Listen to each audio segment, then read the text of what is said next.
इस्लाम के नाम पर कलंक बनकर दुनिया भर में नफरत का बीज बो रहे ये मौलाना, काम है इनका धर्मों के बीच दंगे फसाद कराना और हिंदू मुस्लिमों को भड़काकर लड़वाना। कट्टरवादियों के ये इस्लामी ठेकेदार बाप बनकर घूमते हैं, हिंदुओं को कहते हैं काफिर, गौमांस को प्रसाद बोलते हैं। भारत सहित दुनिया के कई देशों ने कर दिया है इनको बैन। मुस्लिम स्कॉलर्स कहलाने वाले इन मौलानाओं ने हराम किया हुआ है जनता का सुख चैन। तो आखिर कौन से हैं ये मौलाना जो मुसलमानों के आका कहलाते हैं और उन्हें हिंदुओं के खिलाफ भड़काकर दुनिया भर में धार्मिक दंगे करवाते हैं? चलिए जानते हैं। दोस्तों, दुनिया भर में जिस तरह से हिंदुओं का डंका बजता है, इसी तरह कई इस्लामी ठेकेदार दुनिया भर के मशहूर आलिम बनकर मुसलमानों का बंटाधार करने में लगे हुए हैं।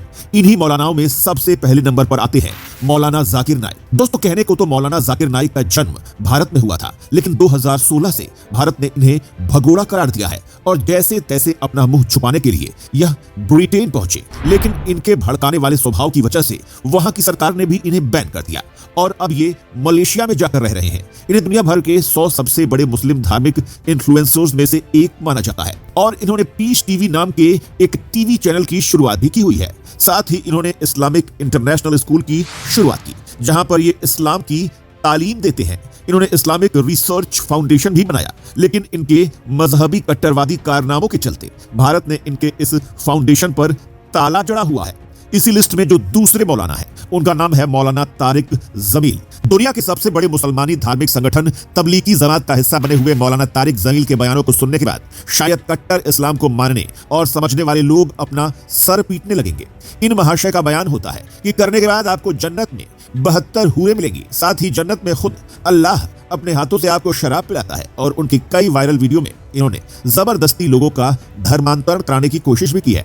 कहने को इन्हें पाकिस्तान का सबसे बड़ा चेहरा माना जाता है, लेकिन जब धर्म गुरु ही ऐसे बयान दें तो सोचिए उस धर्म की राह पर चलने वाले लोगों का क्या ही हश्र होगा। इसी लिस्ट में तीसरे मौलाना है कनाडा के बिलाल फिलिप। दोस्तों, कनाडा में जन्मे बिलाल फिलिप पैदा तो ईसाई हुए, लेकिन इन्होंने बाद में न केवल इस्लाम को कबूला बल्कि इस्लाम में PhD की डिग्री भी हासिल की। लेकिन इसी डिग्री के साथ इन्होंने दुनिया भर में लोगों का धर्म परिवर्तन करने का जिम्मा भी अपने कंधों पर उठाया हुआ है और अब दुनिया भर के लगभग हर एक देश में यह धर्मांतरण का ऐसा खतरनाक रैकेट चलाते हैं जिसके अंदर जबरदस्ती लोगों का धर्म परिवर्तन करवाया जाता है। खाड़ी देशों की चाल पट्टी के चलते इन्होंने 3000 गैर मुस्लिम सैनिकों को इस्लाम का ऐसा पाठ पढ़ाया कि उन्होंने अपने ही भाई बंधुओं को मौत की नींद सुला दिया। मुसलमानों की नजरों में ये वो फरिश्ते हैं जिन्होंने डिस्कवर इस्लाम ऑर्गेनाइजेशन की स्थापना की है और जाकिर नाइक के साथ मिलकर दुनिया भर में हर साल सैकड़ों लोगों को इस्लाम कबूलने पर मजबूर कर देते हैं। इसी लिस्ट के चौथे मौलाना है मौलाना साद। दुनिया भर में 100 करोड़ लोगों के गैर सरकारी संगठन तबलीगी जमात के अध्यक्ष बने हुए मौलाना साद कहने को तो मुसलमानों के फरिश्ते बनकर घूमते हैं, लेकिन 2020 में कोरोना काल में इन्होंने महामारी के आग में जमकर लोगों की जान का घी जलाया। दरअसल कोरोना के समय इन्होंने तबलीगी जलसा रखा और लोगों के बीच भड़काऊ बयान दिए कि अल्लाह की नाराजगी की वजह से ही ये बीमारी आई है और अगर लोग मस्जिदों में जाकर प्रार्थना नहीं करेंगे तो इससे अच्छा उनके लिए मरना ही बेहतर होगा। और इसी भड़काऊ बयान की वजह से हजारों मुसलमानों ने मस्जिदों में जाकर नमाज की और अलग अलग शहरों में वापस लौटे, जिसकी वजह से कोरोना वायरस तेजी से फैला।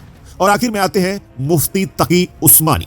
दोस्तों, पाकिस्तानी न्यायमूर्ति शेख मुफ्ती मोहम्मद तकी उस्मानी हदीस, इस्लामी न्याय शास्त्र और इस्लामी वित्त के एक प्रमुख विद्वान हैं। उनके भाषण न केवल पाकिस्तान बल्कि सऊदी अरब और इंडोनेशिया जैसे देशों में भी सुने जाते हैं। ये दुनिया भर को इस्लाम की वो तहजीब सिखाते हैं जिसके अंदर दुआ करना और लोगों के बीच प्यार से रहना शामिल है। ये लोगों को नमाज पढ़ने की हिदायत देते हैं और ब्याज के पैसे को हराम का पैसा बताते हैं। शायद ये दुनिया भर में इस्लाम का सच्चा पाठ पढ़ाने की कोशिश कर रहे हैं और इसी वजह से अब तक 3 बार इन पर जानलेवा हमले हो चुके हैं और पाकिस्तानी सरकार भी इसकी जिम्मेदारी लेने से मुंह फेर लेती है।